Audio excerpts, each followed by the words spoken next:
a small house near River Rouge and Ecorse, one of the poorest stretches in a city that was already dying. Inside that house, in the winter of 1985, a 17-year-old boy named Demetrius Flenory sat at the kitchen table with his younger brother Terry and watched their father come through the front door looking like a man who had just lost a war. Charles Flenory was a carpenter, a guitarist, a songwriter, a genuinely gifted one, the kind of musician who would later be inducted into the Sacred Steel Hall of Fame in Ohio for writing the gospel hit Jump for Joy with the Campbell brothers.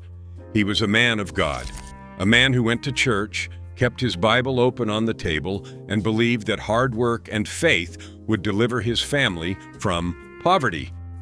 But hard work wasn't delivering anything in Detroit in the 1980s. The auto plants that had built the city were closing. The factories that employed the middle class were shipping jobs overseas. The neighborhoods that had never recovered from the 1967 riots were collapsing into abandoned lots and boarded-up houses. Unemployment in Southwest Detroit was astronomical. The crack epidemic was detonating like a bomb in every direction, and Charles Flenory, a man who played guitar and built things with his hands, was watching everything he had worked for disappear. The mortgage was late. The bills were stacking up. Lucille, his wife, told him plainly what they were bringing in wasn't enough. The house was slipping away. Demetrius, the boy they would later call Big Meech, offered his father money. He had it. He had been making it on the streets. He tried to hand it to his father, right there in the kitchen, and Charles Flenory looked at his son and refused.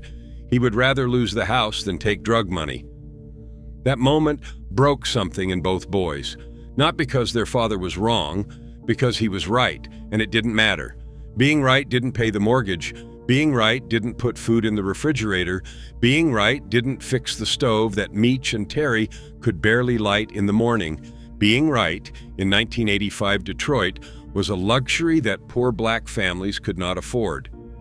Years later, from inside a federal prison, Big Meech explained it in the simplest words anyone ever used to describe why a person turns to the streets. It was just about being poor, man. We on welfare, at the gas station with food stamps. We keep catching the bus with holes in the bottom of your shoes. That was the motivation. We got to do something, fast. Once me and my brother got a real taste of money, it's like you don't never want that feeling to go away. They did something. They did something fast. And they built the largest black criminal organization the world has ever seen. $270 million, 500 employees, 11 states, direct supply lines to Mexican drug cartels, a hip-hop empire that rubbed shoulders with Jay-Z, Diddy, Young Jeezy, and Fabulous, a fleet of Maybachs, Bentleys, Ferraris, and Aston Martins, 13 mansions across the country. And it all started in a kitchen on Edsel Street with two brothers who couldn't light the stove. This is the story of the Black Mafia family. To understand how Demetrius and Terry Flenory became Big Meech and Southwest T, you have to understand what Detroit looked like in the 1980s.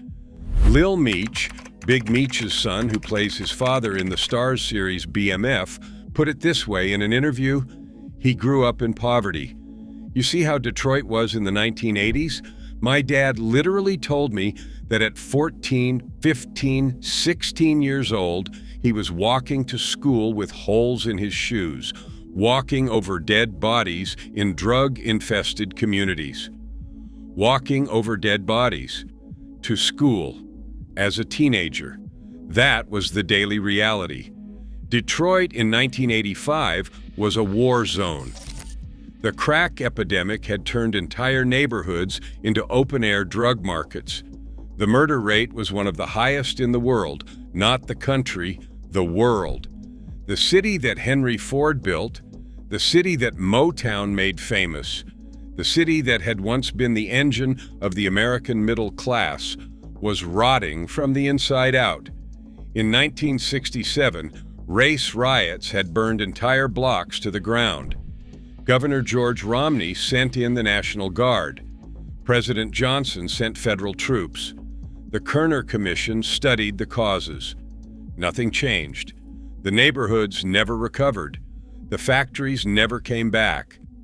By the time Meech and Terry were teenagers, what was left of Southwest Detroit was a wasteland of poverty, addiction, and violence that made the evening news look like a documentary about a failed state. Young Boys Incorporated, one of the first organized street gangs in the city, had already established the template: recruit children, sell crack in $10 bags, and make more money in a week than their parents made in a year. The Chamber brothers, who would later inspire the movie New Jack City, were operating a drug empire out of a single house on Albion Street, pulling in $1 to $3 million a week.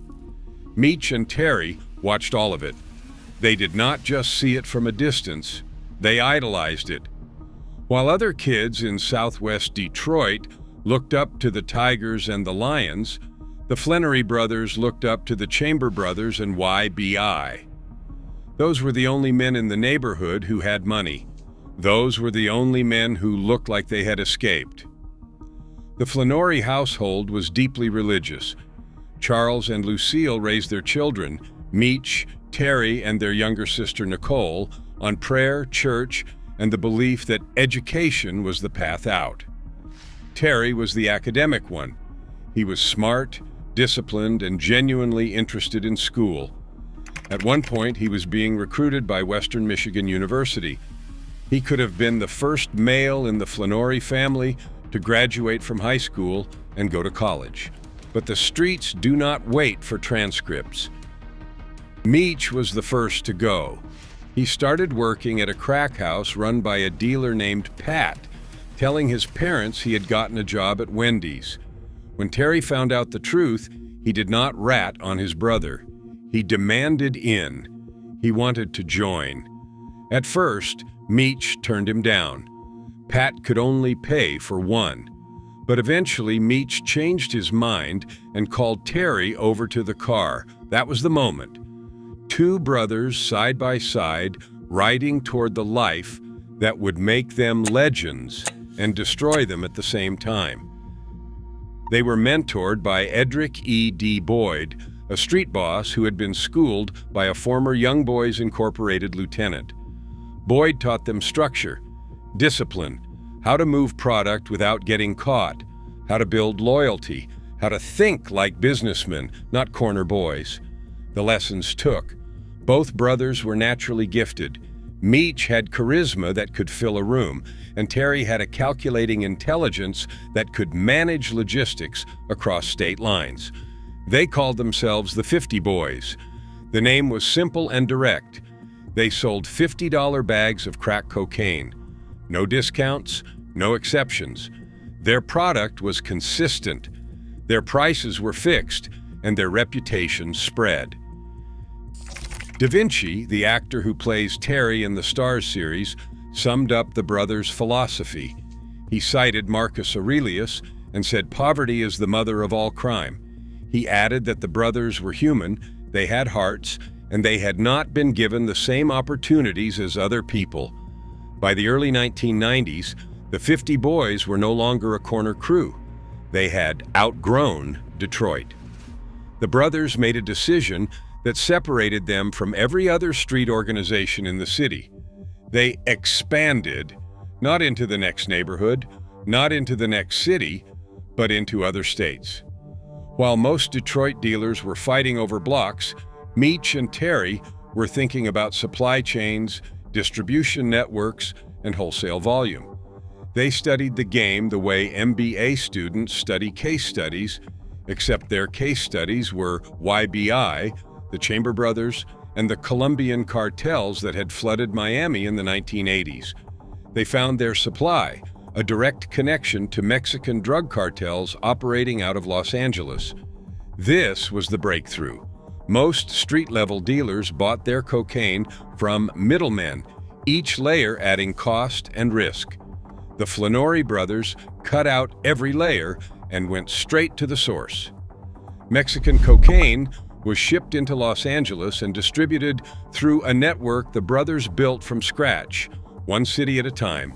They renamed the organization.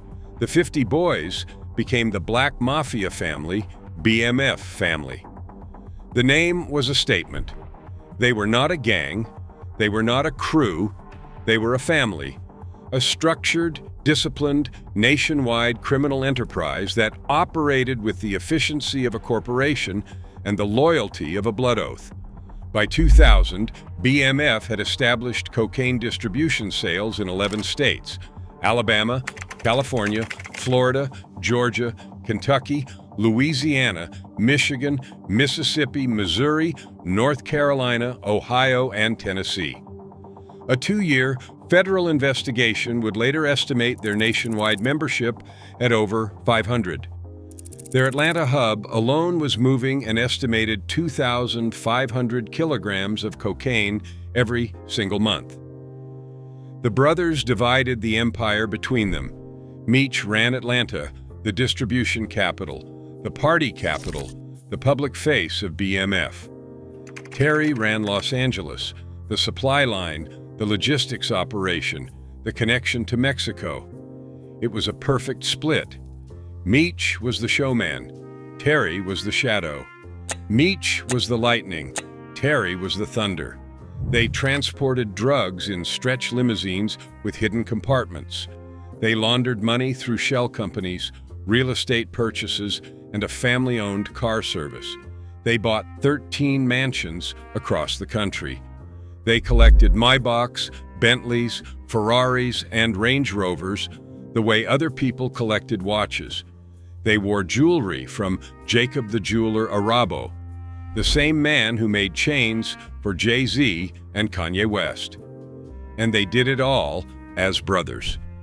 Big Meech once described BMF's culture in a recorded interview. He said, "You do not get nothing like this nowhere. Everybody move like brothers, and everybody from different places: Milwaukee, St. Louis, Detroit, Texas, Atlanta, Cali, Quincy, Florida. Everybody move as one. Everybody is prospering in some kind of way in their own way. Every man plays his own role, and everything starts with the leader.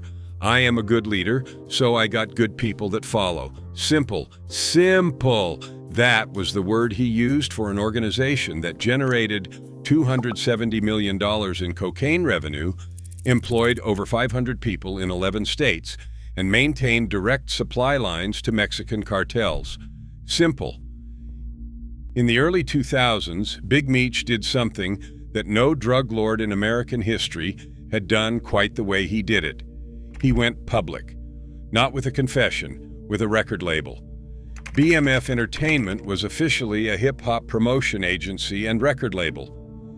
Unofficially, it was the most elaborate money laundering operation in the history of the American drug trade, and simultaneously it was real. That was the genius. It was not just a front. Meech genuinely wanted to build a legitimate empire.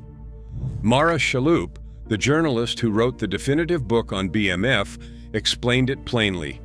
She said she thought Meech really had genuine hope that he could transition out of the drug game into a legitimate enterprise. That is not an unusual trajectory. It is somewhat of a cliché, but for him, it was maybe a matter of timing.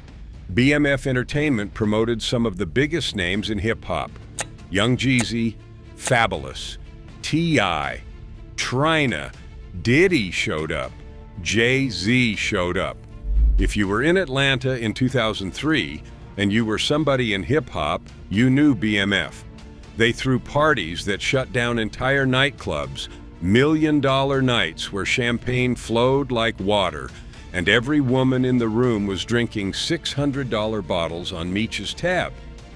BMF would roll into a club 50 deep, every man in the entourage wearing custom jewelry and designer clothes, and proceed to spend more money in a single night than most people earn in a year. They signed one artist officially, Blow Da Vinci, But the label's real product was the image itself, legitimate wealth, cultural power, and the unmistakable aura of men who had won the game. Meech socialized with music mogul Sean "Diddy" Combs, did business with New York's king of bling, Jacob the Jeweler Arabo, and built alliances with rap superstars who referenced BMF in their songs for years after the empire fell. Meech rented a billboard in Atlanta that read, "The world is BMF's." He was not hiding, he was advertising. This was the fundamental contradiction of Big Meech Flenory. He was a drug trafficker who wanted to be a mogul, a criminal who wanted to be a celebrity.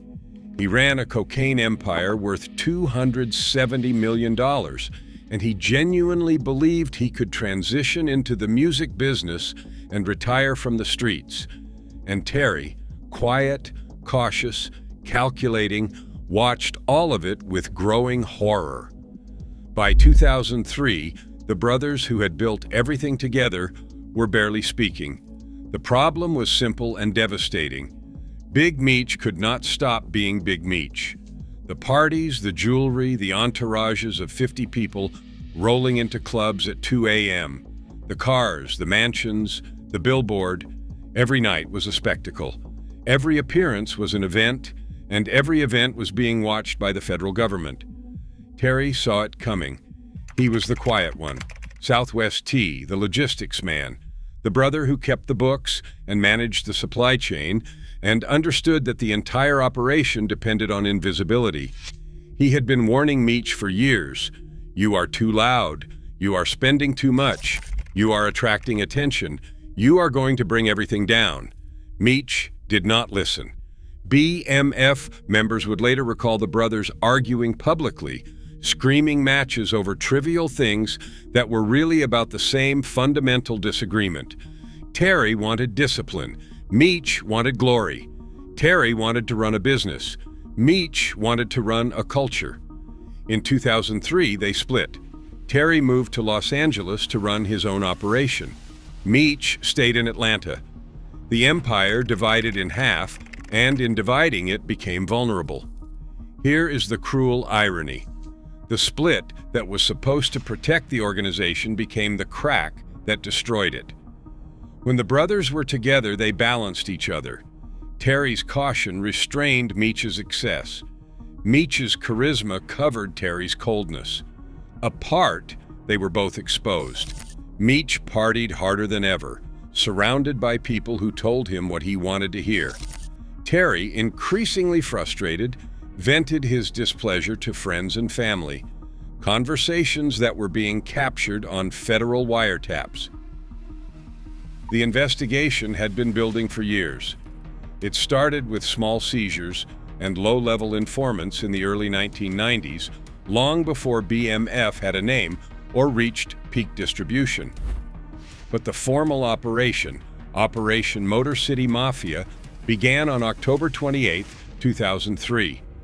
It was run by the DEA Special Operations Division in coordination with the IRS and the U.S. Attorney's Office. They worked from the bottom up. In September 2004, a wiretap on a low-level crack dealer named Raphael Smurf Allison in Atlanta led agents to a mid-level distributor named DeCarlo Hoskins. Hoskins told them about two brothers he had grown up with, Omari McCree and Jeffrey Leher, who were BMF members. Wiretaps revealed McCree was a high-level distributor personally favored by Demetrius Flenory. In November 2004, Leher was pulled over on Interstate 75 in Atlanta with 10 kilograms of cocaine in a duffel bag in the back seat. The dominoes started falling. In April 2004, BMF courier Jabari Hayes was stopped on Interstate 44 in Missouri, driving a 40-foot motorhome. Inside the motorhome were two suitcases containing 95 kilograms of cocaine and a Range Rover in the back containing 572 grams of marijuana. By the time charges were filed, the government had accumulated 900 pages of typed transcripts from wiretapped conversations, mostly from Terry's phone. The brother who had warned Meech about being too loud had been caught talking too much himself. On October 28, 2005, the DEA struck. 30 BMF members were arrested in a single day. $3 million in cash and assets were seized. 2.5 kilograms of cocaine were recovered. Numerous weapons were also taken. The indictment sought forfeiture of more than 30 pieces of jewelry, 13 residences, 35 vehicles, including a Lincoln limousine, BMWs, Range Rovers, an Aston Martin, and Bentleys, numerous bank accounts, over $1.2 million in seized currency, and a money judgment totaling $270 million.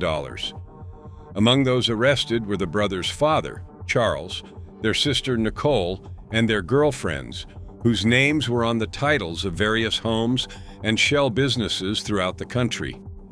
The DEA used their family as leverage. Cooperate, or your father goes to prison. Cooperate, or your sister faces charges. The brothers cooperated. They took full responsibility. On the condition that their family would be spared, Demetrius and Terry Flenory pleaded guilty to running a continuing criminal enterprise. In September 2008, both brothers were sentenced to 30 years in federal prison. Big Meech was 39 years old.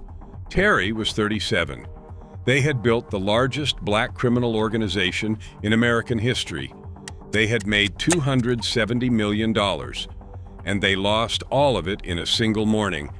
Terry Flenory, Southwest T, was the first to come home.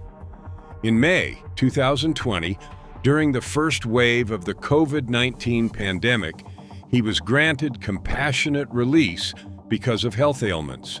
He had served 22 years. He was blind in one eye from a retinal detachment. He suffered from hypertension and obesity. He was released to home confinement in Detroit. Big Meech fought for the same release. A federal judge denied it, saying Meech's prison record suggested he has not changed and continues to promote himself as a drug kingpin. His disciplinary record included violations for possession of a cell phone, weapons, and drug use. Even behind bars, Meech could not stop being Meech. But time moved. His attorney, Brittany K. Barnett, fought relentlessly. Judges shaved years off his sentence. He earned his GED. He took classes in parenting, health awareness, and money management. He rebranded BMF from a drug organization into what he called a community building movement. On October 16, 2024, Demetrius Big Meech Flenory walked out of Federal Correctional Institution Coleman Low in Florida and was transferred to a residential reentry program in Miami. He was 56 years old. He had spent nearly 20 years behind bars. His projected full release date was January 27, 2026. His attorney said she was overjoyed. Curtis. 50 Cent Jackson, who had spent years bringing the brothers' story to television, who had first heard Meech's name mentioned in rap songs by Jeezy, T.I., and Rick Ross, and who became so intrigued by the Flenory brothers' rags to riches climb that he developed the Stars series himself, reacted immediately. His son Lil Meech, who had portrayed his father in 4 seasons of the series BMF, which brought the brothers' story to over 4 million viewers, posted the news to millions of followers. The show had done something remarkable. It had turned a drug conviction into a cultural event, a prison sentence into a narrative, and 2 brothers from Edsel Street into American mythology. LeBron James tweeted a welcome home message. The culture embraced him. Rick Ross had been rapping his name for a decade. SZA named a song after BMF. The legend had become bigger than the crime. But here is what the legend sometimes forgets. It forgets 1555 South Edsel Street, the small house near River Rouge. The father who played guitar and built things with his hands and refused to take drug money even as the mortgage was slipping away. The mother who ran a household on faith and food stamps. The stove that two teenage boys could barely light in the morning.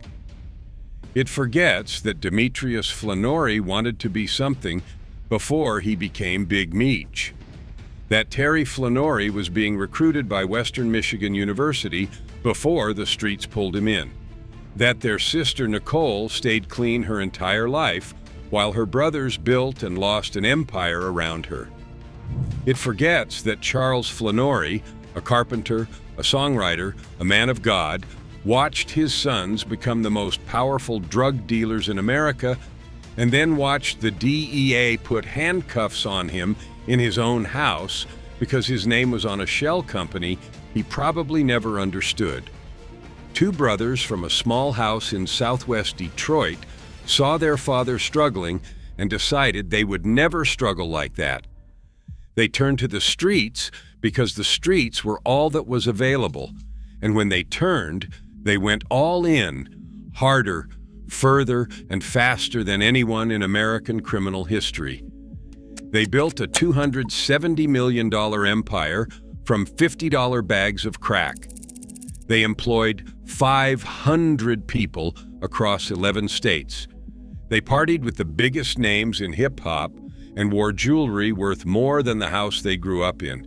And they lost it all: their freedom, their fortune, their family's peace. 2 decades of their lives spent in federal prison cells, replaying the choices that started in a kitchen where the stove wouldn't light and the refrigerator was nearly empty.